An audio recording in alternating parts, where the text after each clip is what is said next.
The hum of the Boeing 777's engines, usually a soothing backdrop to my weary travels, felt like a menacing growl as the plane punched through an invisible wall of air. I was in seat 1A, trying to find some semblance of comfort, but my mind was a restless storm.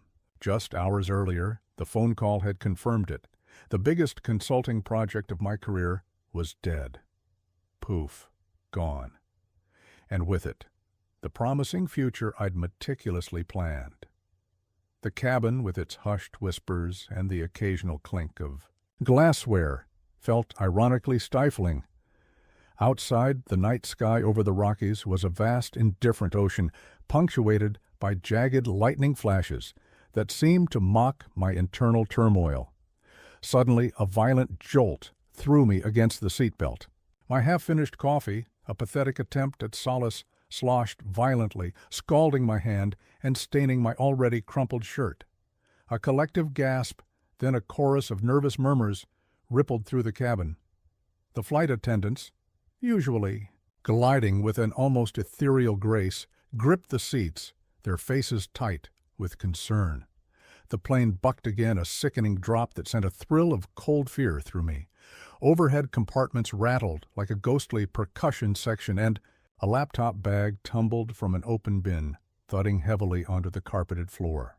The cabin lights flickered wildly, casting long, dancing shadows that distorted the faces around me, transforming casual anxiety into stark terror. Then I heard it. A raw, ragged sound, a strangled cry escaping from the seat directly in front of me. I leaned forward, my own rising panic momentarily forgotten, replaced by an urgent or almost involuntary curiosity. The man was impeccably dressed in a bespoke suit, a silk tie slightly askew, but his face was a mask of sheer unadulterated terror. Sweat glistened on his temples, reflecting the intermittent cabin lights. His hands, usually accustomed to signing multi-million-dollar deals, were clamped onto the armrests, with such force that his knuckles were bone-white. He was breathing in shallow, rapid gasps, his eyes wide and unfocused, darting frantically around the cabin as if searching for an escape that didn't exist. It was a full-blown, terrifying panic attack.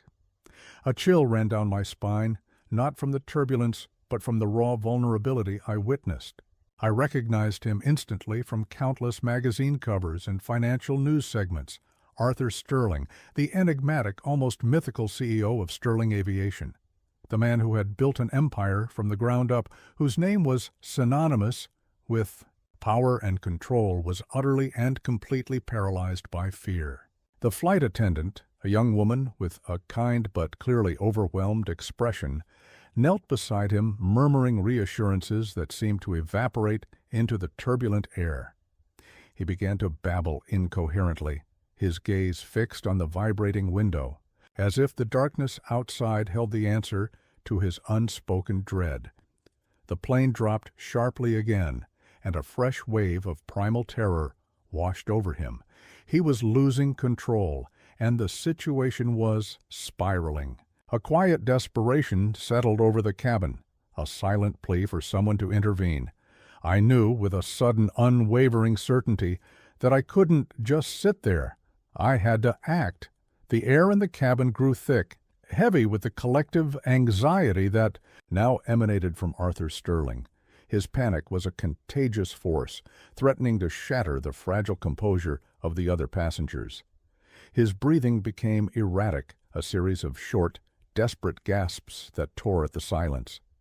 His chest heaved, a frantic rhythm against the steady beat of the plane's struggling engines. His face, once pale, now had an alarming greenish tint.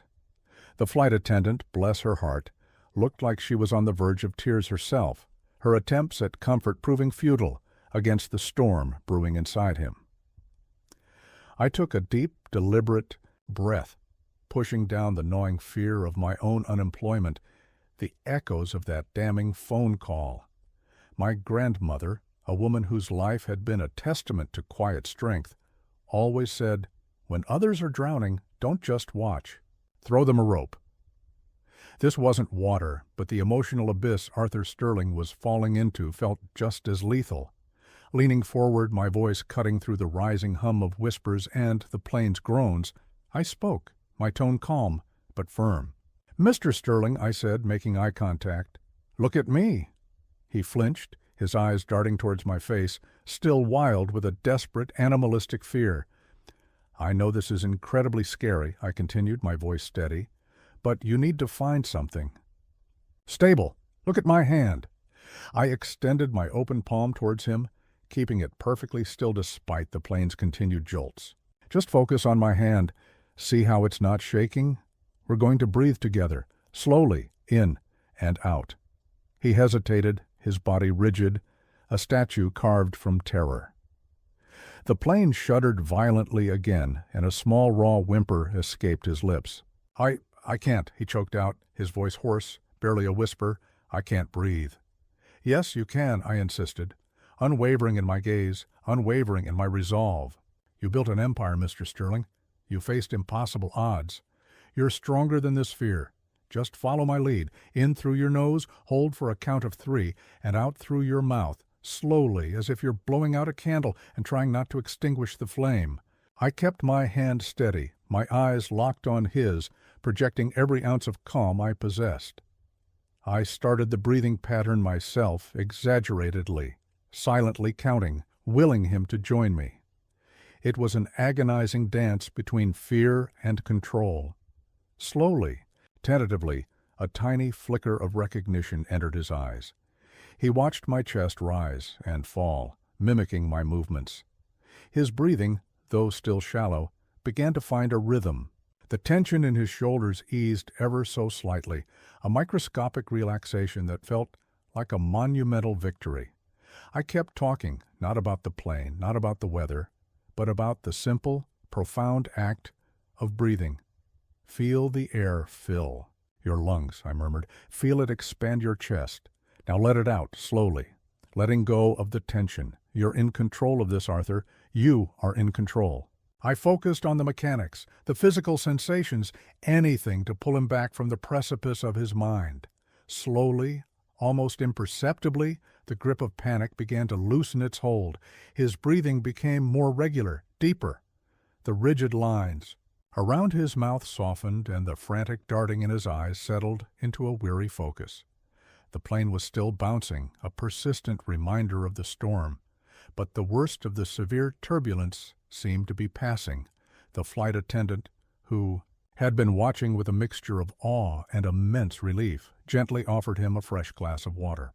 He took it with a hand that still trembled slightly, but no longer shook uncontrollably. He looked at me then, his eyes clouded with exhaustion, but in their depths a clear, unmistakable flicker of profound gratitude. The silence in the cabin was broken only by the steady hum of the engines, now a sound of relief, not dread. The remainder of the flight passed with a remarkable calm, though Arthur Sterling remained subdued, lost in thought. As we began our descent towards JFK, the colossal sprawl of the New York skyline began to emerge from the pre-dawn gloom, a familiar sight, but one that now seemed to stretch out before me, daring me to make my next move. The lingering anxieties about my career, temporarily eclipsed by the mid-flight drama, returned with a renewed, sharp sting. What would I do now? As the plane finally taxied to the gate, the faint scent of jet fuel mixing with the stale cabin air, he turned to me, his voice a little raspy but clear and surprisingly steady. "Thank you," he said, his gaze direct and unwavering. You truly saved me back there. I don't know what came over me. It was humiliating." A shadow of that earlier fear crossed his face, quickly replaced by a profound sincerity. "It happens to the best of us, Mr. Sterling," I replied, trying to sound nonchalant, to minimize my role, though my heart was still thumping a little faster than usual. "Panic attacks are incredibly tough. I'm just glad I could help." "No, you don't. Understand," he insisted, his voice gaining a touch of its natural authority. "I've flown millions of miles, never had anything like that. Not in decades. It was debilitating. I owe you more than words can say. He reached into the inner pocket of his still impeccable jacket and pulled out a sleek obsidian business card. It felt surprisingly heavy in my hand, a small, tangible rectangle of immense possibilities. "Please call me," he urged, his eyes serious. "I want to treat you to coffee, and I mean it. I truly, deeply appreciate what you did for me." The weight of the card seemed to press into my palm, a silent promise. A few days later, after countless internal debates and a stern talking to from my ever-practical inner voice, I called the number on the card. To my astonishment, he answered on the first ring, his voice crisp and alert. We arranged to meet at a discreet, understated cafe tucked away on a quiet side street in downtown Manhattan, a peaceful oasis from the relentless city bustle. He looked different without the full suit, dressed in a casual blazer and an open-collared shirt, more approachable, though a hint of the fear I'd witnessed still lingered, a faint shadow in his otherwise piercing blue eyes. He began to talk, openly, about his early life, the struggles, the relentless drive that had propelled him from humble beginnings to building Sterling Aviation from a single-leased plane to a global powerhouse. He even confessed that he'd had a similar, albeit less severe, panic attack during his formative years, a traumatic experience he had suppressed, believing it a sign of weakness he could never show. "What you did that night," he said, stirring his coffee slowly, his gaze thoughtful, "it wasn't just about calming me down. You saw past the CEO, past the panic, past all the layers, and you helped a human being in distress. That takes a certain kind of strength, a resilience I've rarely seen, a genuine empathy." He paused, his gaze sharpening, assessing me with an intensity that made me feel thoroughly scrutinized.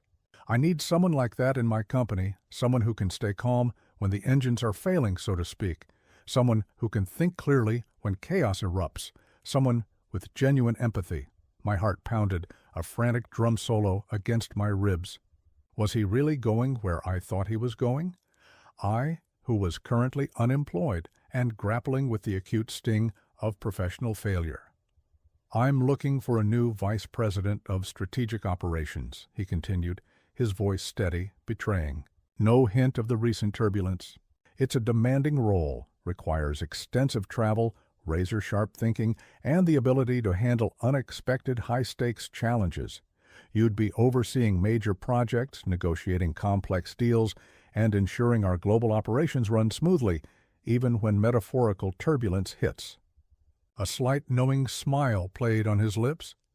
"I know you're a consultant, but your recent engagement ended, didn't it?" I took the liberty of doing a little digging. My cheeks flushed, but I understood. He was Arthur Sterling. Thoroughness was his trademark. "Consider this an official offer." I was utterly stunned. The quiet air in the cafe seemed to hum with the immense weight of the opportunity.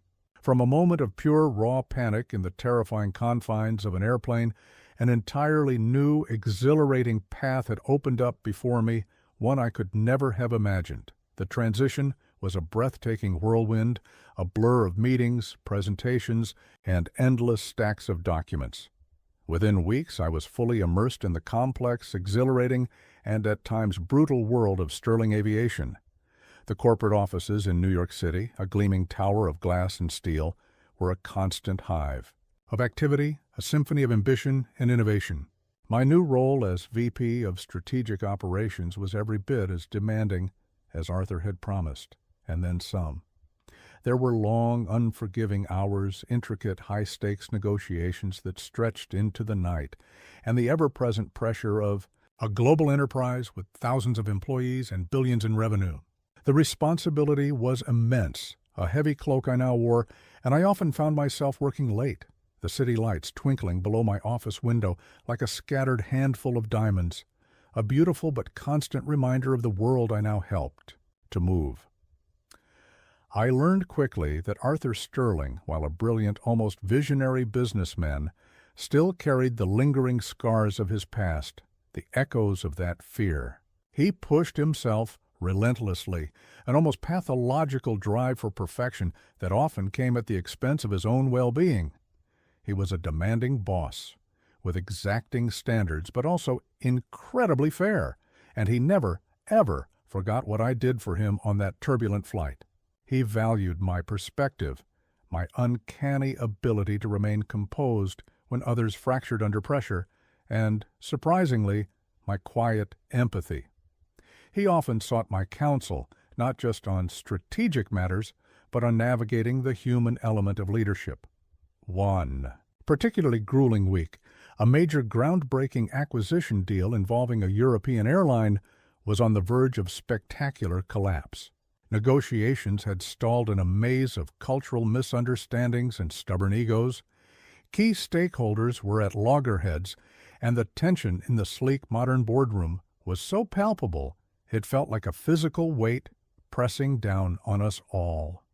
Arthur, under immense, almost unbearable stress, began to show subtle yet alarming signs of his old anxiety returning. His movements became restless, his gaze unfocused, his jaw tight.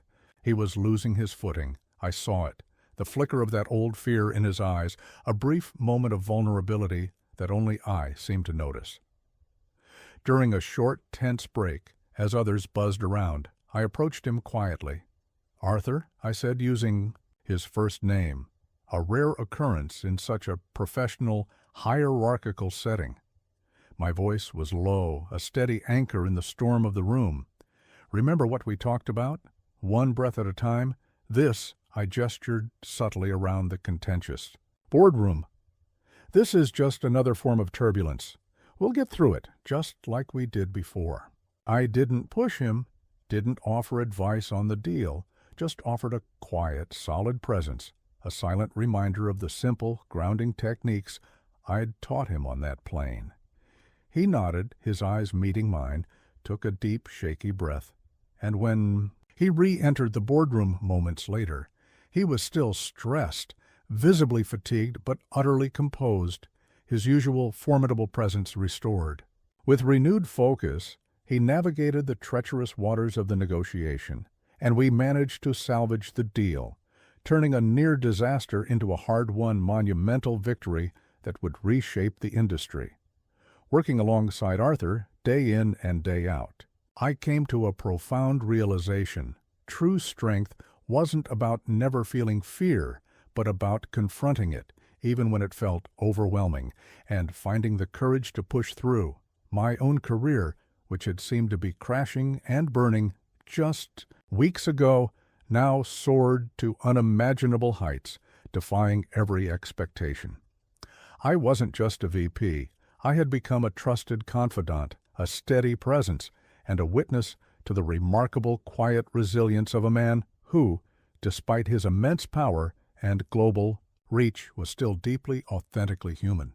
The unexpected journey that began in a turbulent airplane cabin with a moment of simple human connection had transformed not just my life, but perhaps, in a small but significant way, his as well. The sky, once a symbol of my anxieties and a backdrop for his panic, had become our new shared horizon, stretching limitlessly before us.